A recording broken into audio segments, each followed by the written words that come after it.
그러므로 형제들아, 내가 하나님의 모든 자비하심으로 너희를 권하노니 너희 몸을 하나님이 기뻐하시는 거룩한 산 제물로 드리라.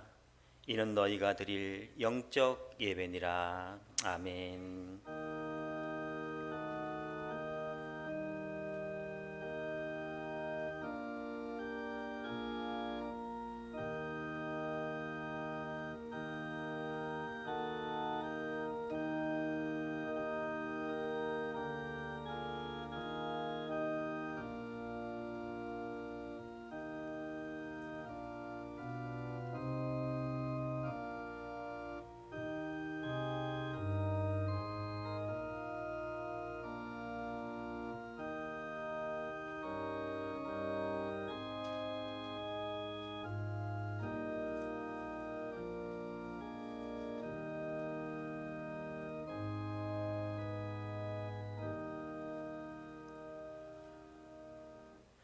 추운 날씨와 코로나 가운데에서도 저희들을 건강하고 안전하게 지켜주신 하나님, 이 시간 예배를 통하여 감사와 찬송과 영광을 올려드립니다.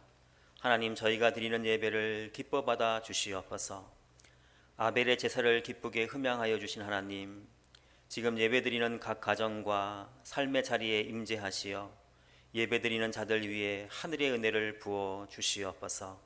예수님의 이름으로 기원하옵나이다. 아멘. 찬송가 370장 찬양 드리겠습니다.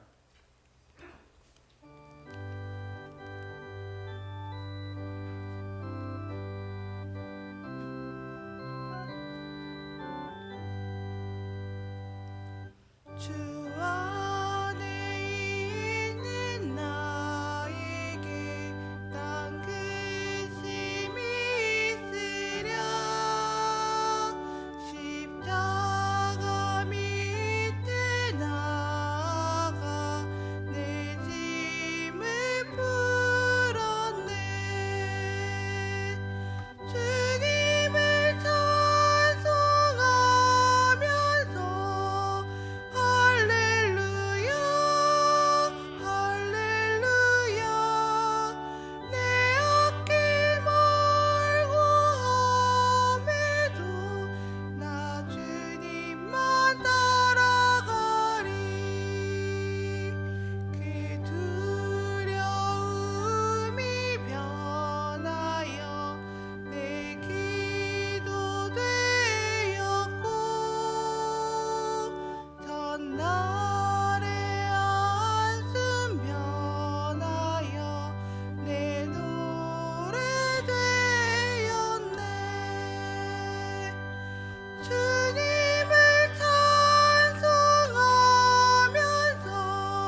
정의무 장로님 기도드리시겠습니다. 하나님 아버지, 지난해를 보내고 코로나19로 암울했던 이 세상에 어김없이 우리에게 새해를 주셔서 하나님께 경배와 찬양을 올리게 하심을 감사합니다. 지나간 한 해도 국내외적으로 코로나로 어려운 일이 많았으나 우리의 가정과 교회와 나라와 민족을 지켜주신 하나님의 은혜를 감사드렸고 찬양합니다. 우리 자신들의 나태와 불성실함으로 인해 교회 일에 등한히 하고 성도들로서의 사회적 책임을 다하지 못한 점도 많았음을 고백하오니 용서하여 주시옵소서. 큰 재난이나 환난을 당하여 고통하고 있는 가정들을 위로해 주시고 새로운 용기와 소망을 가지고 분발할 수 있는 은혜를 내려 주시옵소서. 만복의 근원이신 하나님, 새 1년의 세월을 우리에게 다시 허락해 주신 것은 이 세상 무엇과도 비교할 수 없는 위대한 선물이라고 믿습니다. 하나님을 위해 알차게 사용할 수 있기를 원합니다. 우리 성도들 코로나로 인해 의기소침하지 말고 우리 교회의 각 기관과 성도들이 창의성과 열정을 발휘하여 창조적으로 일함으로써 혁혁한 성장과 성숙을 이룩할 수 있게 하여 주시옵소서. 모세가 출애굽 역사를 창조해내고 사무엘이 사사 시대부터 왕정 시대를 창조해내고 바울이 기독교 복음의 세계화 시대를 창조해낸 것처럼 우리 교회의 모든 기관들이 위대한 역사를 창조해낼 수 있도록 하나님으로부터 풍성한 영감을 받게 하여 주시옵소서. 신령한 지혜로 충만케 하옵소서. 강력한 사명감으로 무장하게 하옵소서. 그리고 거룩한 사랑으로 헌신하게 하여 주시옵소서. 만사를 계획하고 운행하시는 하나님, 비대면 예배 중이나 우리 교회가 금년에 계획한 모든 선한 사업들이 많이 있습니다. 이 사업들을 진행하는 가운데 지나친 욕심을 부리지 않게 하시고 하나님의 인도하심을 따르고 하나님의 은총을 받는 가운데 30배, 60배, 100배의 결실을 얻게 하옵소서.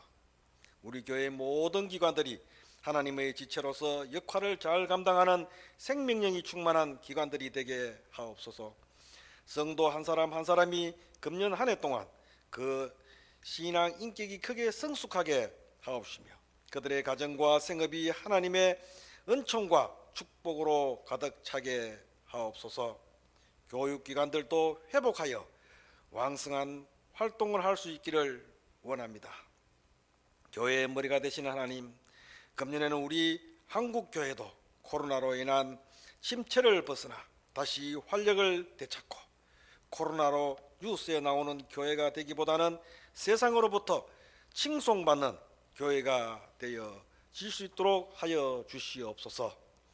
세상의 모든 건세를 세우기도 하시고 폐하시기도 하시는 하나님, 금년에 우리나라의 정치, 경제, 사회, 교육, 문화 등 각 분야의 지도자들에게 새로운 비전과 불굴의 용기와 정직한 마음과 참신한 지혜로 충만케 하셔서 국가를 평화와 번영의 길로 이끌 수 있도록 은혜 내려 주시옵소서. 말씀의 하나님, 하나님의 말씀을 전가할 강윤규 목사님, 말씀에 힘이 있게 하시고 건강으로 지켜주시옵고 새해를 맞아 우리의 향기를 믿지 않는 사람에게 전하고 그리스도의 편지를 온 세상에 전하라는 말씀을 아멘으로 화답하여 살아갈 수 있게 하여 주시옵소서. 오늘 우리가 드리는 비대면 온라인 예배를 연락하여 주시옵고 한 해의 소망과 역사의 비전을 보게 하시며 주님의 크신 사랑과 은혜를 입게 하여 주시옵소서. 우리의 주 예수 그리스도의 이름으로 기도드립니다. 아멘.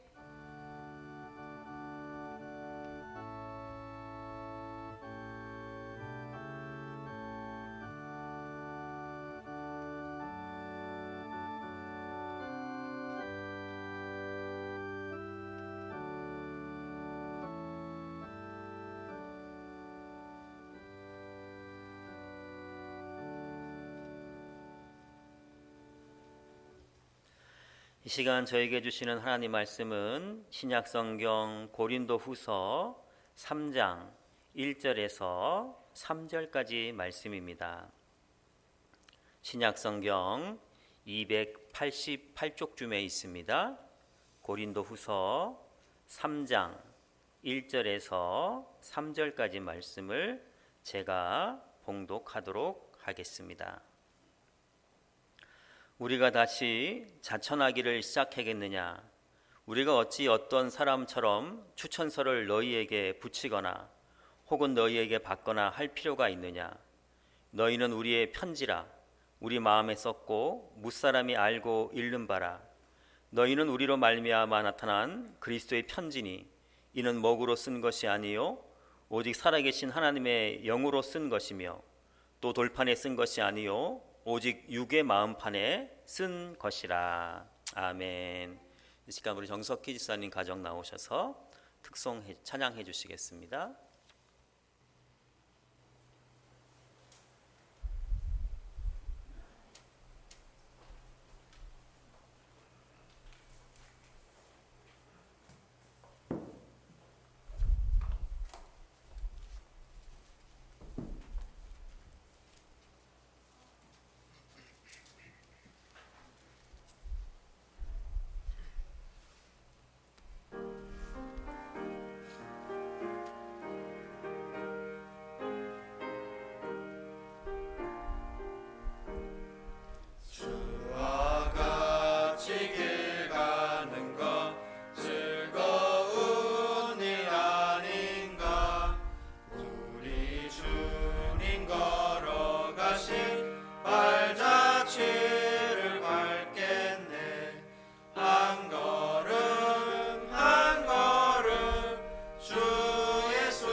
우리 정석희 집사님 가정을 보니까 우리 그리스도의 군사들 같아요. 올 한 해 십자가를 붙들고 한 걸음 한 걸음 걸어가심을 통해서 승리하는 한 해가 되기를 주님의 이름으로 기도드립니다.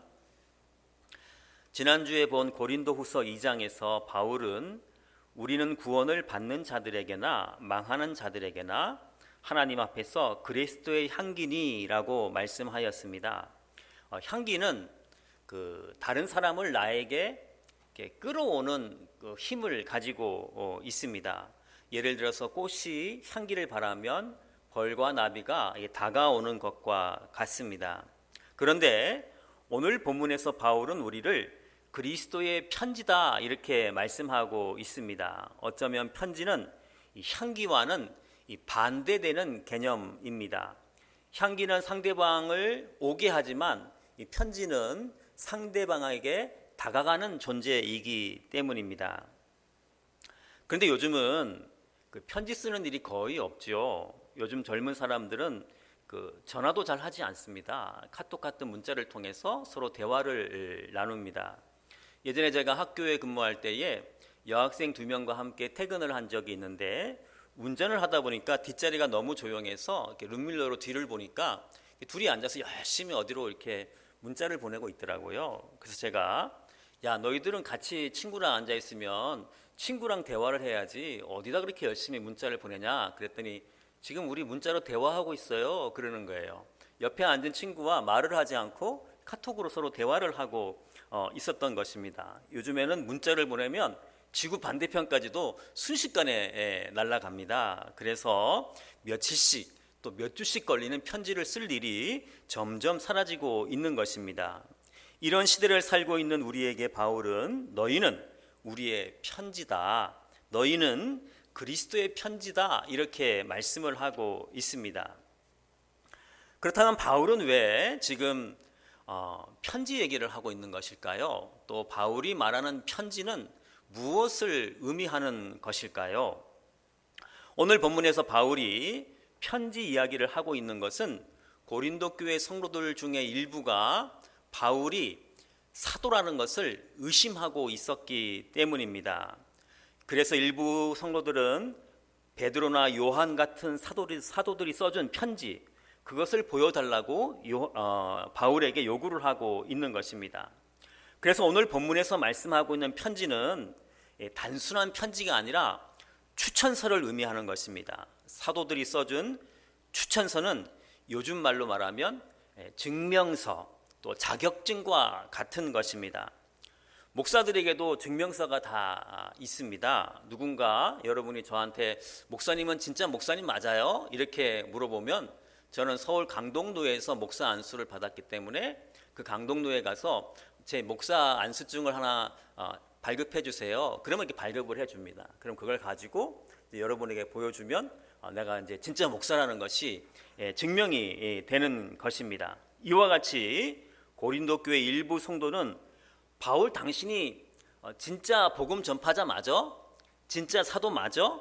그러면 베드로나 요한이 발급한 증명서, 편지를 한번 보여달라고 지금 하고 있는 것입니다. 초대교회 때는 그 예수님의 제자들인 사도가 복음 전하는 사람들에게 이 사람을 내가 복음 전파자로 증명합니다. 추천합니다. 베드로, 또한 요한, 또 누가 이렇게 편지를 써 주었다고 합니다. 그래서 사람들이 복음 전파자에게 당신 진짜 복음 전파자 맞아? 이렇게 물어볼 때에 주머니에서 나 베드로가 써준, 요한이 써준 추천서가 있어요 하고 이렇게 보여주면 당신은 정식 인정된 복음 전파자가 맞군요 이렇게 하는 시대였다고 합니다. 지금 고린도 교회 성도들도 바로 베드로나 요한 같은 사도들이 쓴 그 증명서를 바울에게 요구하고 있는 것입니다. 그런데 바울은 그것을 거부하죠. 그래서 1절에서 우리가 다시 자천하기를 시작하겠느냐? 우리가 어찌 어떤 사람처럼 추천서를 너희에게 붙이거나 혹은 너희에게 받거나 할 필요가 있느냐? 이렇게 말씀을 하고 있습니다. 요즘은 이제 목사가 되려면 한 대학 4년 그리고 대학원 3년 과정을 거의 의무적으로 공부를 해야 합니다. 오래전에 제가 친구 집에 놀러 갔는데 제가 신학대학에 다닌다는 얘기를 듣고 그 친구 어머니가 자기에게 있었던 경험을 해 주시는 거예요. 자기 동네에 닭발집을 하는 아저씨가 하나 있는데 어느 날 6개월쯤 안 보이더니 갑자기 목사가 돼서 나타났다는 거예요.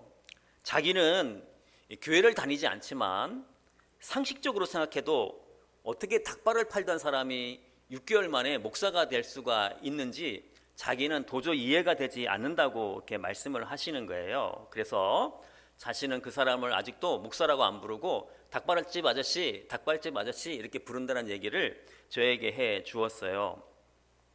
작은 그 군서 교단에서는 자기 교단을 빨리 확장시키기 위해서 또 학생들을 많이 확보하기 위해서 그 자격이 안 되는 사람들을 모아서 또 6개월이나 한 1년 정도 교육을 시키고 바로 목사 안수를 준다는 이야기를 들어보았습니다. 물론 그 교단에서는 또 자기네들끼리는 진짜 목사라고 하겠지만 우리 교단에서는 그런 분들을 정식 목사로 인정하지 않고 있습니다. 꼭 이 같은 경우는 아니지만 바울도 사람들에게 저 진짜 사도가 맞아? 라고 의심을 받고 있었습니다. 왜냐하면 바울은 원래 교회를 핍박하고 예수 믿는 사람을 감옥에 가두는 사람이었어요. 그랬던 사람이 갑자기 어느 날 나타나서 내가 복음 전파자다 이렇게 이야기를 하고 있기 때문에 그렇습니다.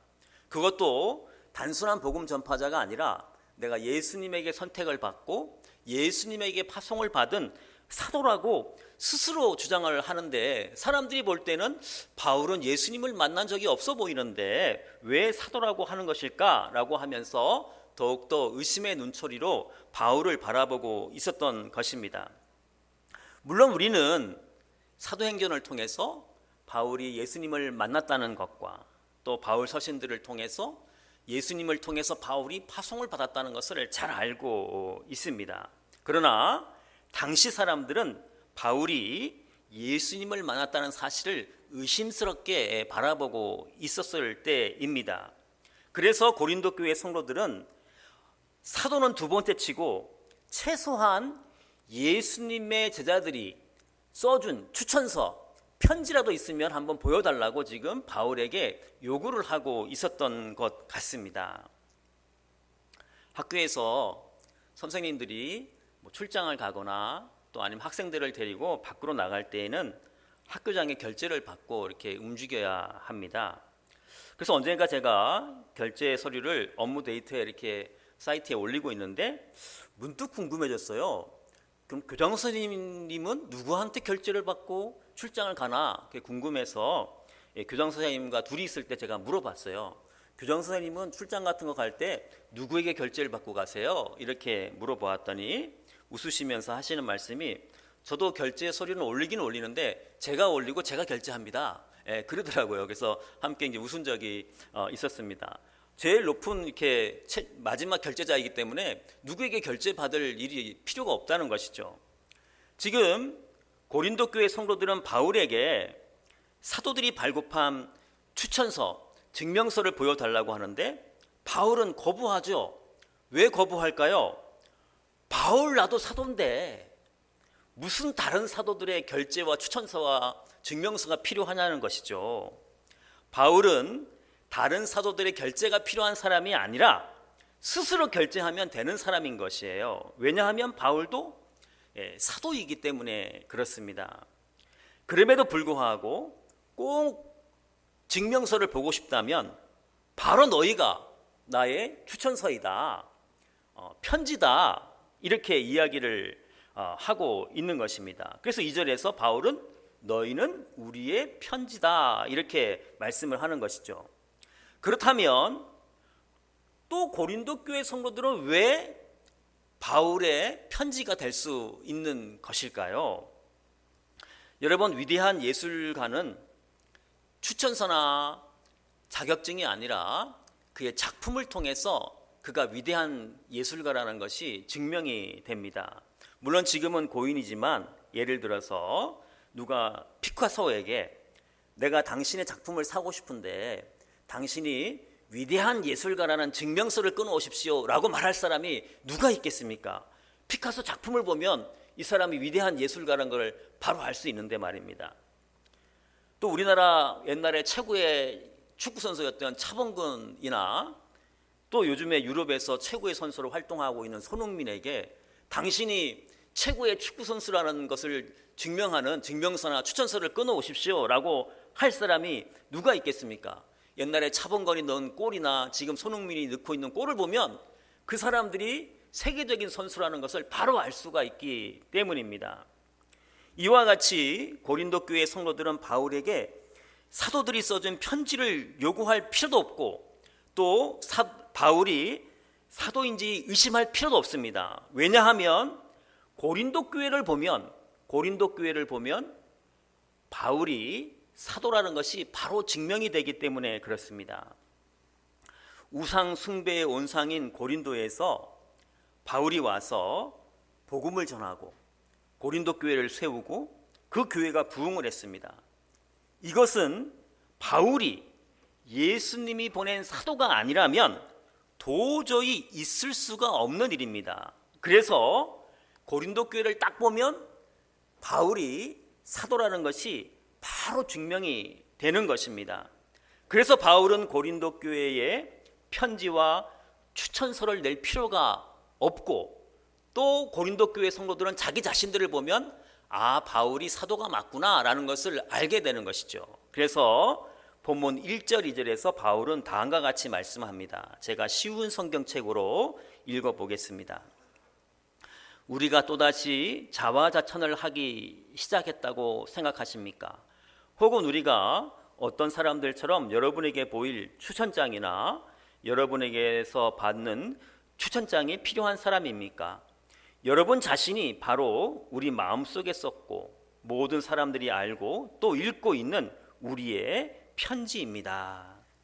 이렇게 고린도 교회가 바울의 추천서, 편지임을 밝힌 바울은 한 걸음 더 나아가서 3절에서 너희는 그리스도의 편지다 이렇게 말씀을 하고 있습니다.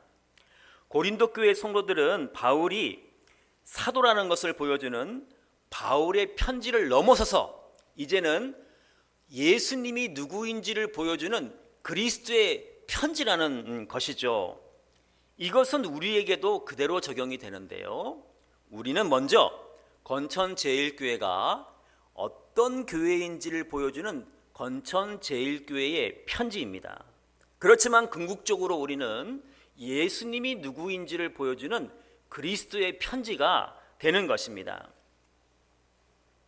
그렇다면 편지의 가장 중요한 역할은 무엇일까요? 편지를 보내는 사람의 뜻이 잘 이렇게 전달되어서 편지를 보낸 목적이 잘 이루어지는 것이 편지의 역할입니다.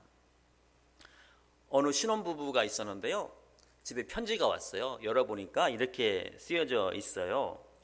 지금은 사정이 있어 제가 누구인지 알려드릴 수는 없지만 곧 아시게 될 것입니다. 두 분을 위해서 연극 관람권을 보내드리오니 사양하지 마시고 꼭 관람하시기 바랍니다. 연극을 보고 오시면 제가 누구인지 바로 알게 될 것입니다.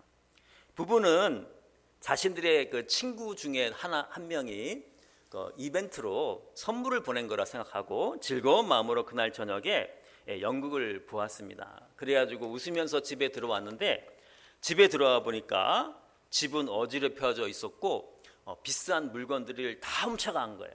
알고 봤더니 그 편지는 도둑놈이 보낸 거예요. 도둑놈이 보내서 연극을 보게 하고 그 사이에 물건을 이렇게 훔쳐간 것입니다. 물론 이것은 우스갯소리겠지만 이 이야기가 사실이라면 도둑놈은 편지를 쓴 목적을 달성했죠. 이렇게 편지는 잘못된 반대적인 예화지만 편지는 쓴 사람의 목적이 이루어져야지 되는 것입니다. 이렇게 편지를 보내는 사람의 목적이 달성되려면 또 편지를 본 사람이 그 편지의 뜻을 잘 이해할 수가 있어야 하는 것입니다. 이런 이야기도 있습니다. 옛날에 글을 배우지 못한 할아버지와 할머니가 있었는데요. 할머니가 그 딸네 집에 간 지 수주가 지나도 돌아오질 않는 거예요. 그래서 할아버지가 할머니에게 편지를 썼어요. 물론 이제 글을 모르기 때문에 그림을 그렸는데 뭘 그렸냐면 소 5마리를 그려서 이렇게 보냈어요. 소 5마리라면 뜻이 뭘까요? 소 5고 오소. 빨리 오라는 거예요. 할머니는 이 편지를 받고 뜻을 깨달았어요. 그래서 답장을 보냈어요. 근데 할머니도 글씨를 모르기 때문에 감을 3개 그려서 보냈어요. 감이 3개만 뭐죠? 감새. 빨리 가겠다는 뜻이에요. 서로 이렇게 뜻이 잘 이렇게 전달되고 전달받은 것이죠. 우리가 그리스도의 편지라면 하나님이 우리를 이 땅에 보내신 하나님의 목적을 이루어 드려야 되는 것입니다. 하나님이 우리를 이 땅에 보내주신 그 목적을 깨달는 것을 바로 우리가 소명을 깨달았다라고 이야기를 하는 것이죠. 그러면 올 한 해 우리는 하나님이 그리스도의 편지로 이 땅에 보내신 그 소명을 깨달아야 하고 그 하나님의 뜻을 이 땅에서 이루어 드리는 삶을 살아가야 할 것입니다. 또 우리가 하나님의 뜻을 이 땅에서 이루어 드리는 삶을 살고자 한다면 다른 사람이 나를 보고 야, 저 사람을 보니까 바로 그리스도의 편지인 줄 알겠어 라고 잘 이해가 될 수 있어야 하는 것입니다. 그러기 위해서는 우리가 확실하게 그리스도의 편지로서의 정체성을 가지고 살아야 하는 것입니다. 물론 여러분, 우리가 그리스도의 편지로 살지 않아도 우리는 다 이렇게 천국에 갈 수가 있습니다. 예수님만 믿으면 구원받고 하나님의 자녀가 되기 때문입니다. 또 사실 이 그리스도의 편지로 사는 것은 부담스러운 일이에요.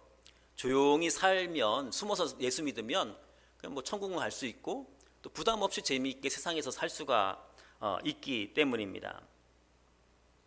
제주도에 가면 그 성안교회라고 있습니다. 제가 그 교회에 교사대학 특강 강사로 간 적이 있었는데요.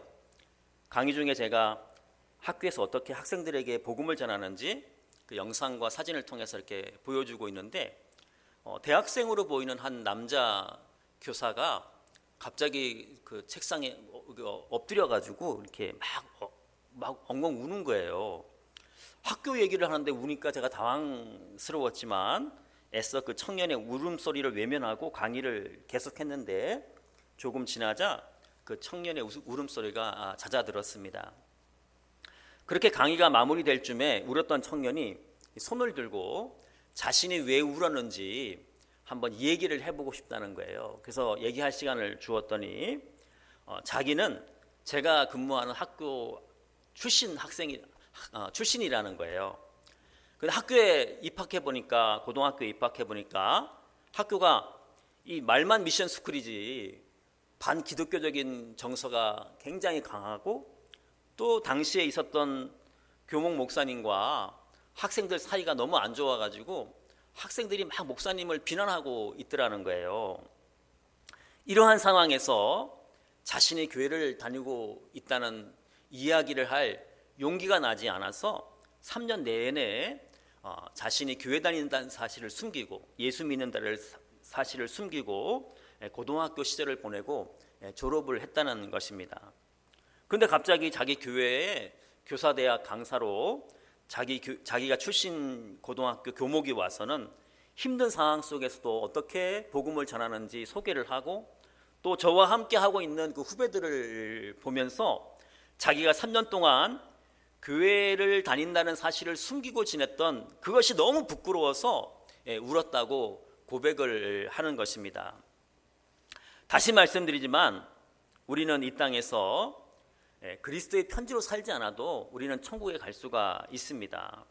그런데 저는 설교를 준비하다가 그리스도의 편지로 살지 않으면 천국에 가서도 울게 될 일이 있을 수 있다라는 생각을 하게 되었습니다. 제가 천국에 가보니까 많은 성도들이 이 땅에서 어떻게 그리스도의 편지로 살았는지 예수님과 재밌게 얘기를 하고 있는데 저는 그리스도의 편지라는 사실을 숨기고 살았다면 예수님 보기가 너무 부끄러워서 울게 될 것 같다라는 생각을 하게 되었습니다.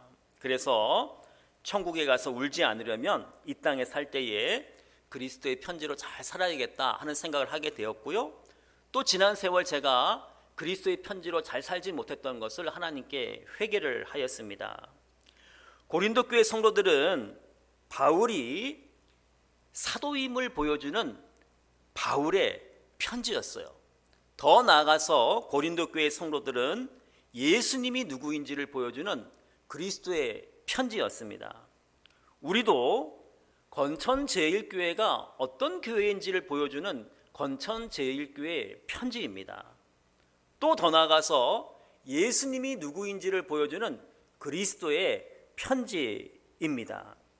우리가 이렇게 건천제일교회의 편지로서 또 그리스도의 편지로서 2021년도를 살아간다면 하나님은 우리가 나중에 천국 갔을 때에 착하고 충성된 종이었구나 하고 분명히 칭찬해 주시고 또 우리도 즐거운 마음으로 예수님을 만나서 이야기를 할 수 있을 것입니다. 그리스도의 편지로 살아서 예수님께 칭찬받고 하나님께 영광 돌리는 2021년도가 되시기를 예수님의 이름으로 기도드립니다. 기도하겠습니다. 하나님, 우리 모두는 건천제일교회의 편지요 또 그리스도의 편지가 됨을 믿게 하여 주시옵소서.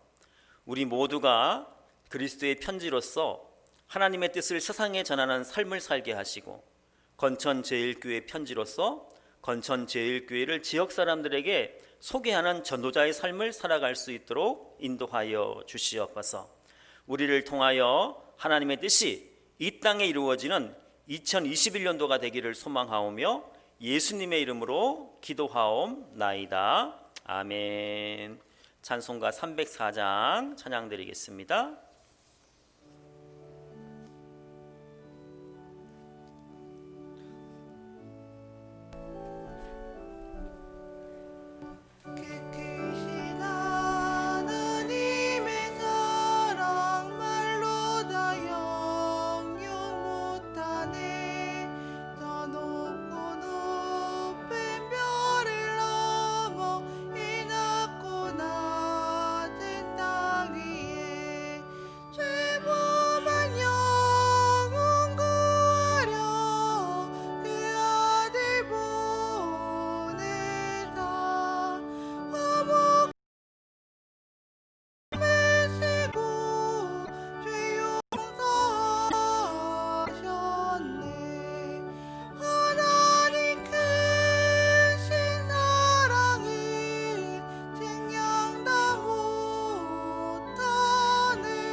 교회 소식 전해드리겠습니다. 날씨가 매우 춥습니다. 모두 건강 유의하시고요. 또 우리 다음 주 지난 다음부터는 우리가 대면 예배를 드릴 수 있도록 많이 기도로 이렇게 함께 마음을 모았으면 좋겠습니다.